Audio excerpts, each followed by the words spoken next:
This is the Cruciform Conversations podcast, where we explore the healing and transforming love of God and seek to be peacemakers and reconcilers in a fractured world.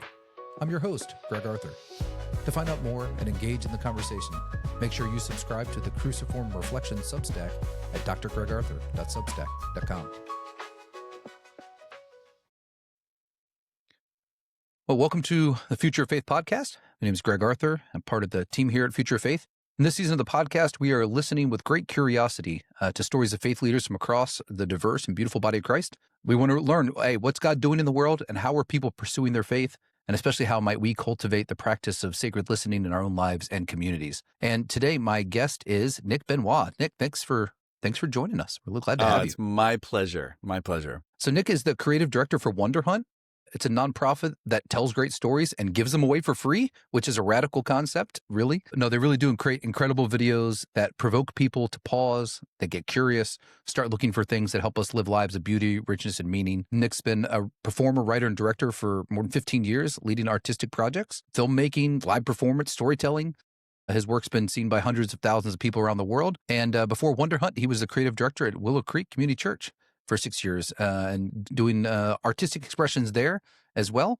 He lives near Chicago with his wife and kids. Nick, you have a rich art background for this. Was it just always part of who you were? Yeah. I mean, from the very beginning, I was always like that creative kid. I was, I lived in this tiny neighborhood on a dead end street, but there were just this mass of children that would all kind of congregate and run around together, especially during the summer. You know, we had that classic story of you were out, like you left the house at dawn and you weren't back till after sunset. And I was always the person making up the make-believe games and involving my friends in those. And I didn't realize that what I was really doing was forcing them to tell stories and being a director even back then. So, I mean, later on in life, it channeled into interest in writing and theater and all that kind of stuff. But yeah, I mean, it was in there from the very beginning. I love that.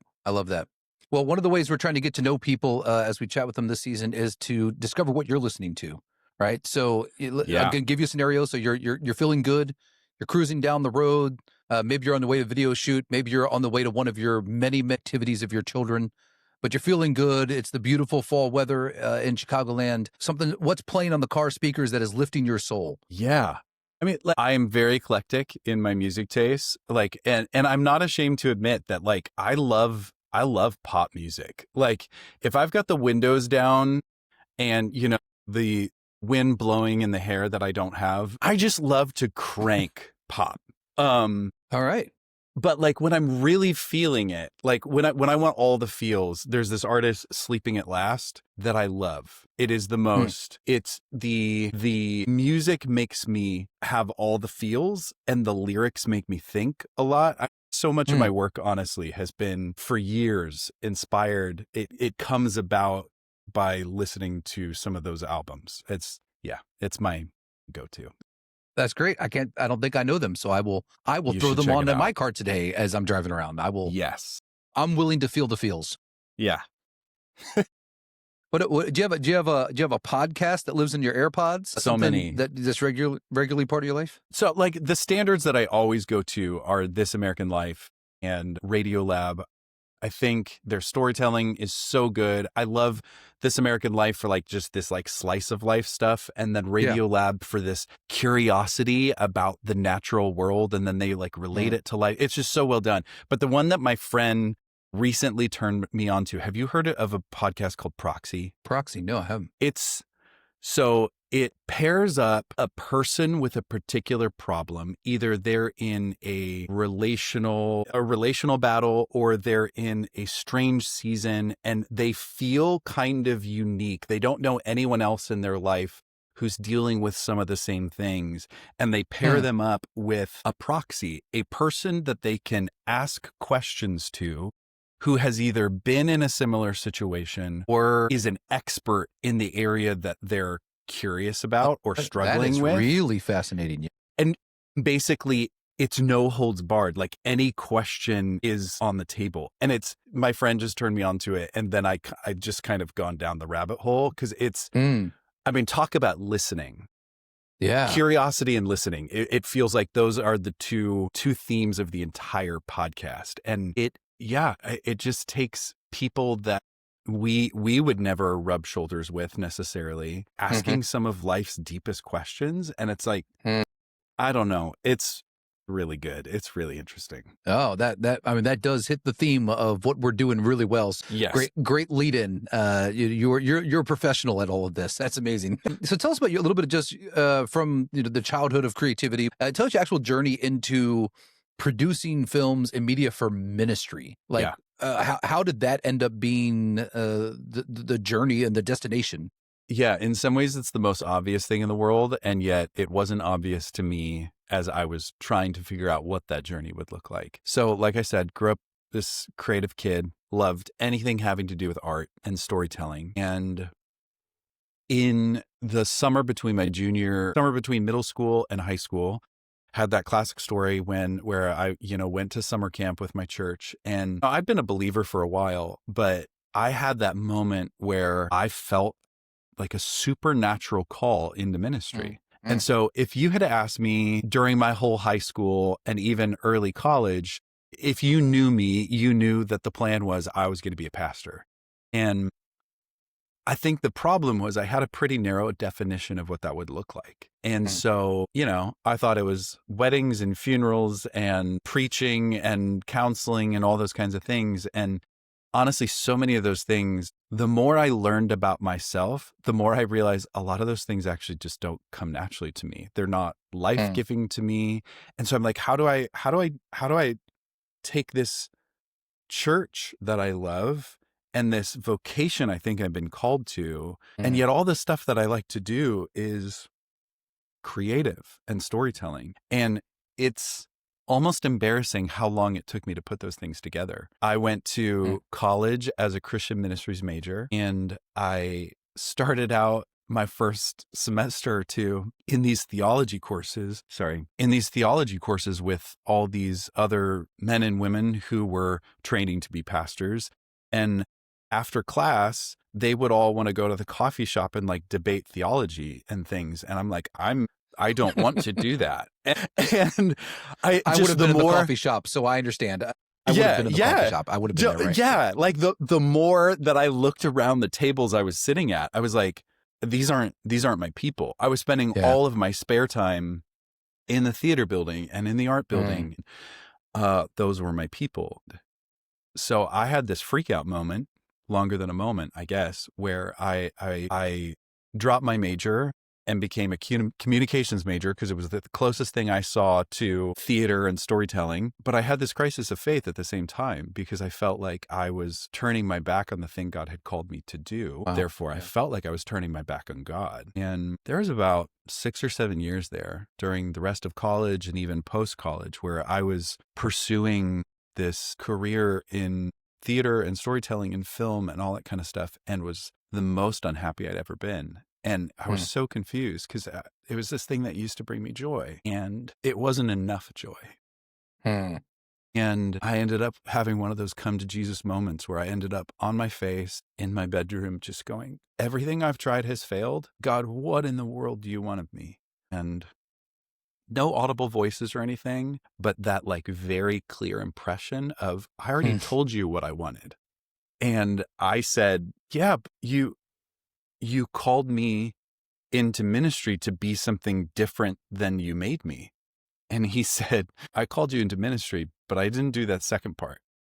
And he just affirmed, I want you to be exactly who I made you to be and serve me. And I still didn't really have a lot of imagination for what that looked like. And so I said, all right, if you can find me a creative job in ministry, because back then there wasn't a lot of pictures of what that looked like. Yeah. But lo and behold, I think it was like 3 or 4 months later, I was the video guy at a church in San Diego where ironically I ended up doing preaching and led small groups and was like in charge of adult discipleship as like a 20 something, which no one should give me that kind of responsibility. But anyway, it again reaffirmed for me that like, I think the way that I pastor, I think the way that I love, I think the way that I lead is actually through stories. So I became the creative Mm. director at a church in Orange County, and then made my way to Willow, where I was a creative director, where again, my experience at Willow Creek was an interesting one because there I saw a vision for how storytelling, worship, and teaching were all respected, respectable forms of pastoring. All of them were considered to hold weight. It wasn't just everything was a lead up to the message. All of those things were working in tandem. And on certain weekends, one of those might rise to the surface more than others. And it wasn't always the same one. And I witnessed the power of what I think I had believed in for a long time. So let's push into that a little bit, because that's a really beautiful way of describing the arts in worship and the church and the power of what it can be. Yeah. Which I think is a helpful corrective to in the typical Protestant experience, evangelical experience. It's the elevation of the teaching of the word. Yeah. Right. We've reshaped historic worship to lead up to teaching. Yep. And the act of listening to teaching is what worship is. Yep. But the way in which you're talking about stories and curiosity certainly offer a different picture maybe for what can happen within that. So tell me about what are you passionate about that, or how have you seen that impact people's faith journeys or reshape a community to balance those and offer them in duality, or the different relationship maybe. Yeah, it was like I said, I think in a perfect world on a given weekend, all of the elements would work together in tandem to express one idea. But a lot of times as a creative team, we weren't learning what the message was about until like Thursday, sometimes Saturday, when we were hearing it in the service for the first time. And so like when we're trying to write film scripts or deliver spoken words or even choose worship songs, like we didn't always have that information to go on. And so again, while in a perfect world, we wanted everything to speak the same message on any given weekend. That wasn't possible, but we wanted to always be sure they were speaking the same name. And so a lot of times we would plan 2 or 3 months in advance what stories we would tell. And sometimes those aligned with message, but a lot of times they didn't. And we started to learn to trust the Holy Spirit in the ways that the Spirit could speak through different things in equally powerful ways. And so like sometimes people would finish, so like worship and creativity was kind of the first half of our service. And then the second half was teaching. And sometimes halfway through the service, people are like, I definitely already got what God had me come here for today. And I loved the way that it would mark moments. And so many of the stories that we told stick in people's memories. Like they remember certain lines from a message or a passage or something like that. But again and again, people have told me, man, this story, it still replays in my mind. And I think it goes back to even what we see in the canon of scripture. Like the Psalms they are essentially the worship music of the Bible, and they are filled with theology and experiences and raw honesty. And that's what we're experiencing week in, week out through music. And I mean, you look just at the teaching of Jesus, and there's this mix of storytelling and like fact, and I think so many times in our culture, we have elevated fact. We have elevated, truth. I'm not even sure what I'm trying to say. It's like the concrete way that teaching expresses truth has been elevated above the mysterious, open to interpretation, abstract and experiential ways that creativity expresses truth. And I think that's to our detriment. No, I agree with you 100%. And it's almost as if we have divided what it is to be human into these different sections that we think we can elevate over one another. And we live under this delusion that we can just be thinking creatures. Yes. We have valued rationality and thinking, and we've shaped whole tribes of the church around this, that it is mental assent to a catechism and to creeds and whatever, that is the experience of God at work in your life. And you need to overcome your emotions and suppress them and all of these other things you're feeling so you can think properly. Yep. That's an absurdist approach to being human, and So certainly well not said. biblical. It's not incarnational. Yes. It's not how we actually live. We just pretend that's how we live. Yes. It's so well said. So well said. It's like my wife can tell me over and over again that she loves me, and mentally I can, like you said, I can agree with that. And in some sense, in one facet, know that it's true. But it's like the day in, day out experience of it. It is the emotional component of it that makes it something that I fully believe with everything I am. So I love that stories bring new facets to how we can express truth. Yeah, and I wonder too if, as you've delved into storytelling and told stories in different ways, if you almost do you have like different categories for the types of stories you're telling, or what you hope they will do?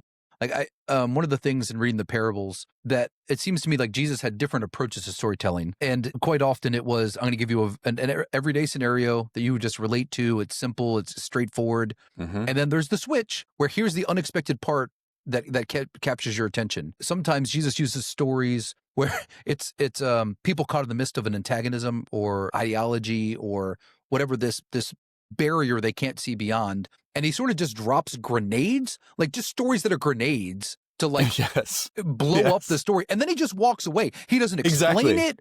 He doesn't stick Yes. around for Q&A afterwards. It's just like, Totally. in this situation, all you need, I got a grenade for you, and I'm out within that. Yes.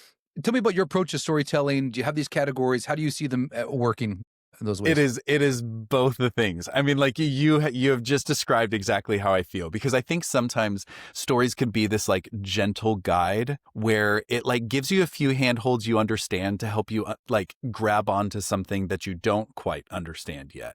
Mhm. And so you can use like metaphor and allegory, but man, Jesus, especially I think with storytelling, has so many, like you said, drop the mic kind of moments Right. where he confronts people who think they know everything, and he drops in a story that is not easily understood. That like it drops this like bomb of mystery into things they thought they knew.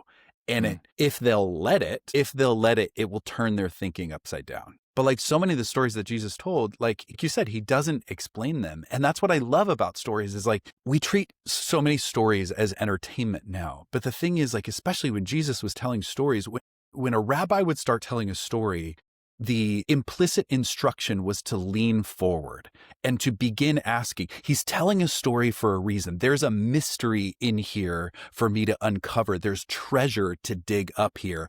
Where is it? Can I find it? And I wish more of us approach stories that way, because I think all stories have something to teach us. Undoubtedly. And I guess maybe that the posture you're naming is part of what we can learn of. Yeah. The leaning in and the valuing of a story is going to be told. And I think especially when it comes to just hearing somebody's story, their life story, their Yes. experiences, that posture maybe opens up the possibility of learning, receiving, certainly of making that person feel valued, but also of like receiving something differently because we're listening, having leaned in. Yes. That. Yeah. There are so many aspects to listening that I think storytelling draws out of us. I learned a long time ago to listen closely to the world around me. I started living with the assumption that since God is the author of everything, I think he's left his signature on everything.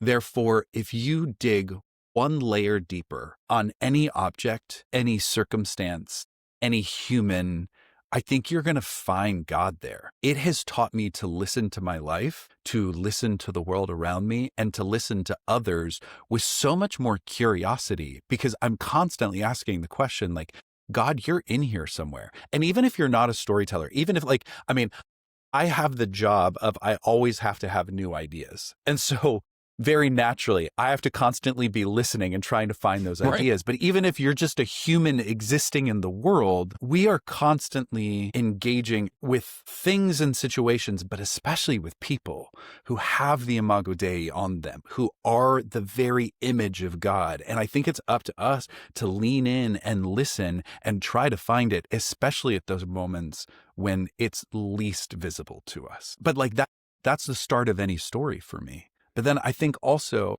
storytelling invites us to sit in someone else's shoes. Man, I've been getting rocked by that recently. We're Mm. working on a piece that is about the prodigal son, and we wanted to kind of upend the context of it a little bit. And so I have this story from when I was a little kid where I got in an argument with my brother. We were always in arguments. My mom steps in, and I felt like she was always taking his side. And so I shouted, "I hate you. I wish you were dead," and knew there would be repercussions to saying something like that. And so I decided to grab all the graham crackers and pudding cups I could and run away. And I lived in the I woods mean, for about... very biblical of you. I mean, this is Right. really biblical. Well done. Right. Yeah. Yeah. I mean, this is like just verbatim. Yeah, right. So I decided to go live in the woods. So yeah. Mm. And it lasted like all of 6 hours. And I came home and... I want to give you credit. That was some stubbornness as a child. Like, well done. 6 hours. That's a long commitment to the whole thing. That's a long. That's legitimately a long commitment. Like that's well. I mean, impressive. like once you run out of graham crackers, the game's up. You know.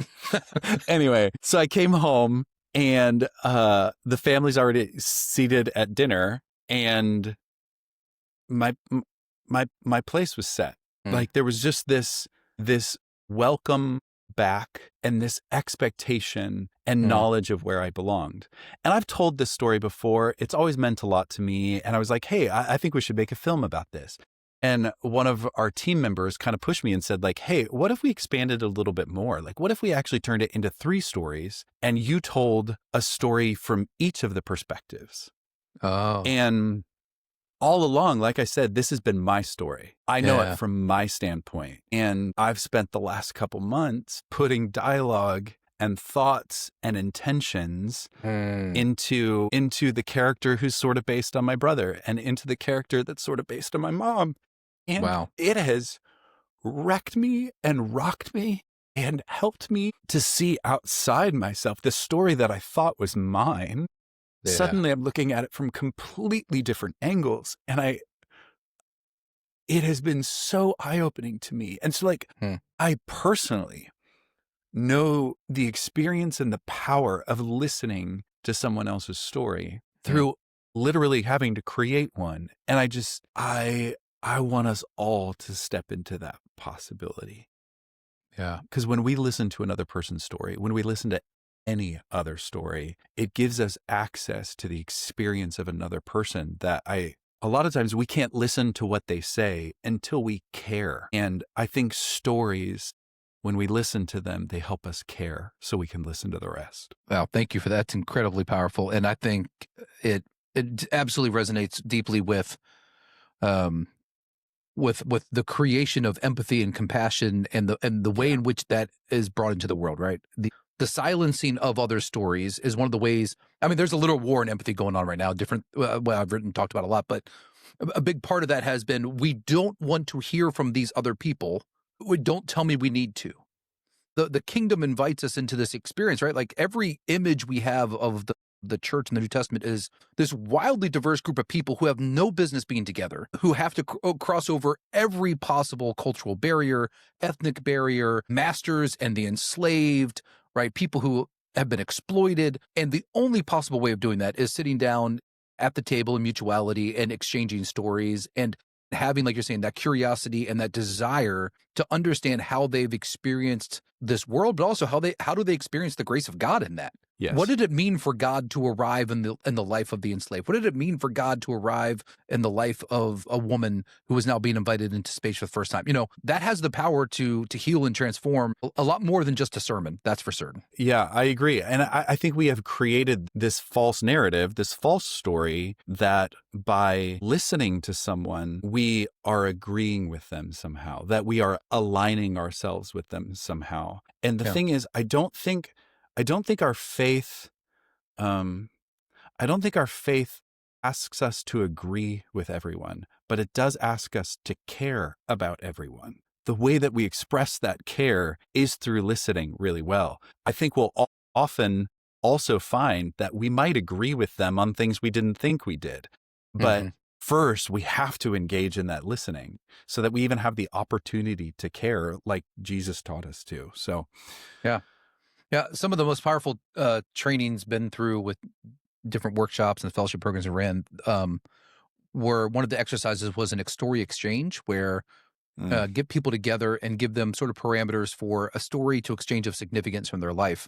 And they exchange that, but then they come back to the group, and then you tell the other person's story in the first person. Oh, You wow. you inhabit their story. It's the Wow. simplest thing in the world. It is one of the most incredibly impactful, radical experiences I've seen from people having to now tell someone else's story inside of it. And Wow. it's simple things like that, right? That allow us to, one, I think, understand the incarnation a lot more, understand Yeah. God's inhabiting of our story, and our invitation to God's story, but also like just the rehumanization of one another. Um, Wow. and I think story has a tremendous healing capacity to it in that way. Man, that sounds like such a powerful exercise. I'd love to just be a fly on a wall to see that happen. Yeah. Yeah, it's incredibly powerful, and was really thankful, Christy, who brought that exercise into my life and doing that with Ideos, like just such a simple thing, but incredibly powerful. Something Wow. else you mentioned there that I really liked was needing to seek out stories and culture to Hmm. understand what's going on. I'm like you, I'm really curious, and I especially like, it's why I did all my research sort of around how the gospel interacts with culture. I'm fascinated by culture and how it shapes us, informs us, and it helps us see the world. And because of that, I consume a lot of culture in a just trying to understand way.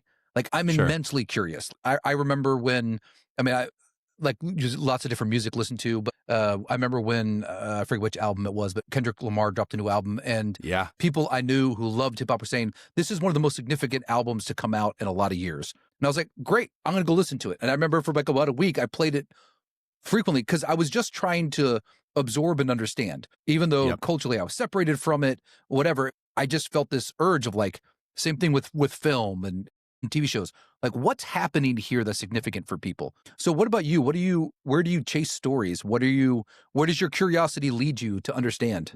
Man, it's all the things you just mentioned. Like I think we are so quick to seek comfort.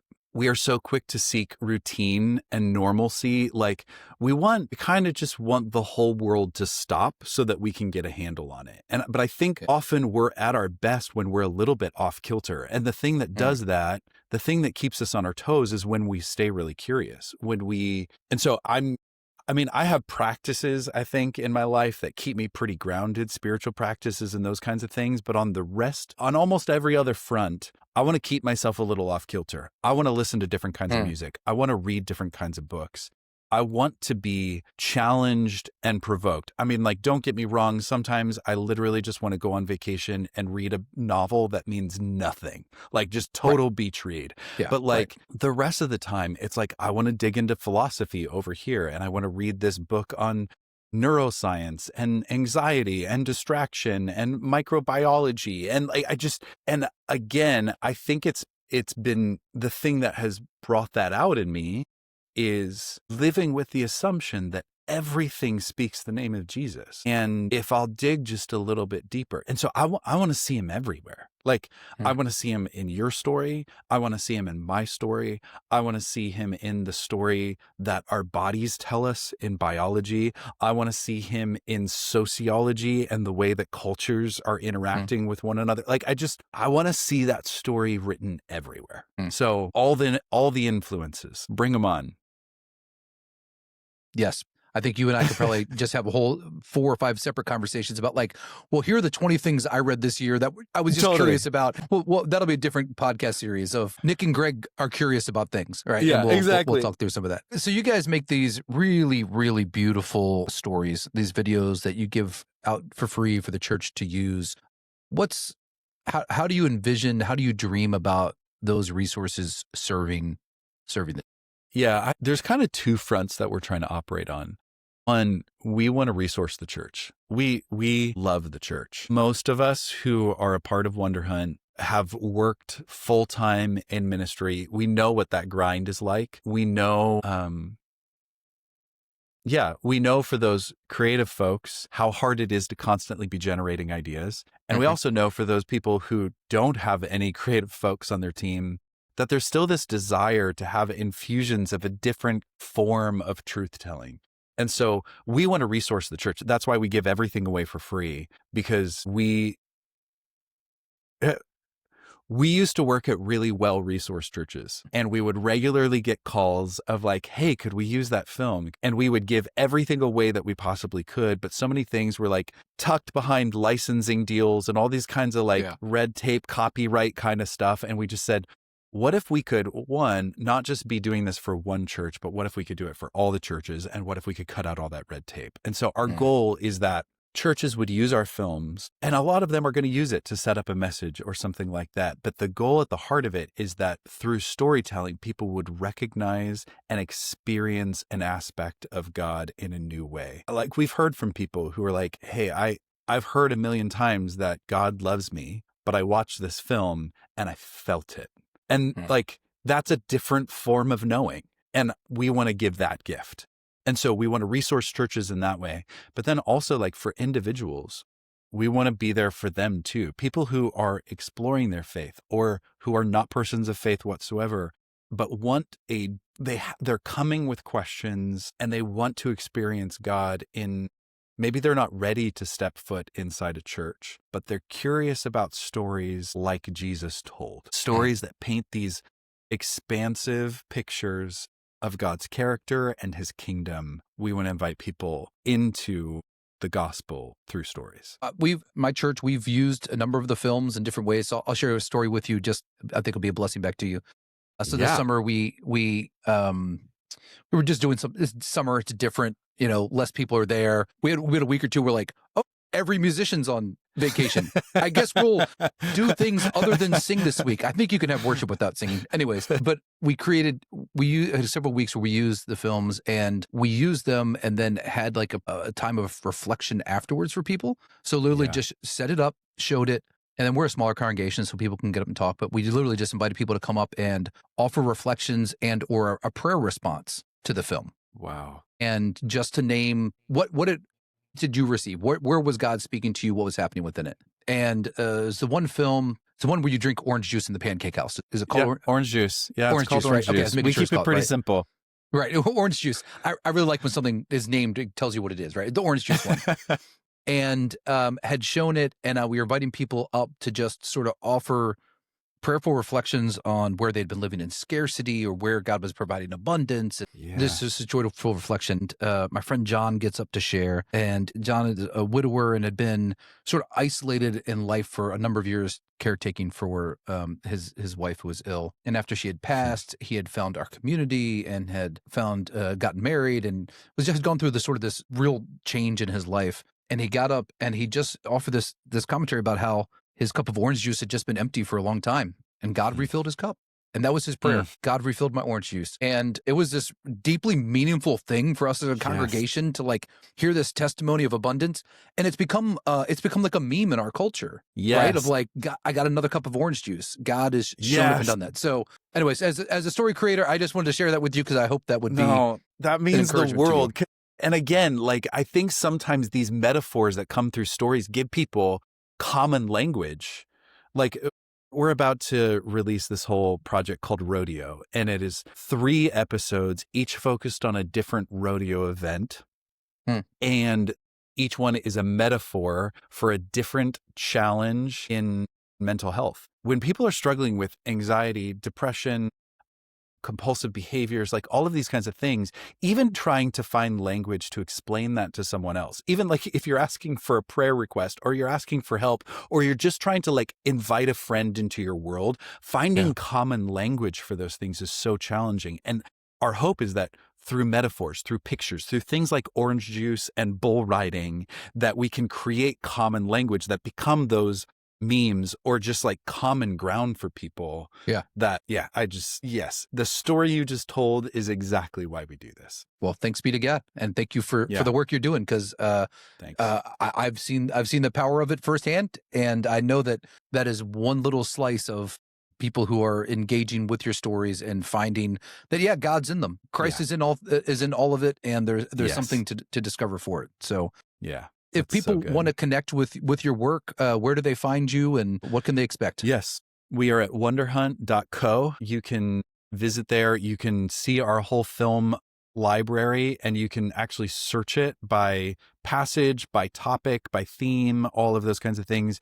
You can sort it by holidays because we've got movies for Christmas and we've got movies for Easter and everything in between. So yeah, I'd love it if maybe you get curious for your church, or maybe you just get curious personally. I think if you go there and engage with them, I think God will meet with you. I 100% believe that to be true. And offer testimony from my own life and from the people in my life who, after we showed some of your videos, went back and found them and like, well, I just watched them all now. And now I'm trying to figure out my favorites. And they, I'm like, That's well, good to hear. fantastic. I'm glad to hear it. So Nick, thanks so much for the work you're doing, but also just for sharing some of your story and what keeps you curious and pursuing God. I hope it's an encouragement and a way for people to think about their own curiosity and with the power of listening to others and how God may use that, to help bring healing and change in our world. Thank you so much. This is a pleasure. Thanks for listening to Cruciform Conversations. Be sure to subscribe to the podcast on Spotify, iTunes, or YouTube, and to visit the Cruciform Reflection Substack at drgregarthur.substack.com.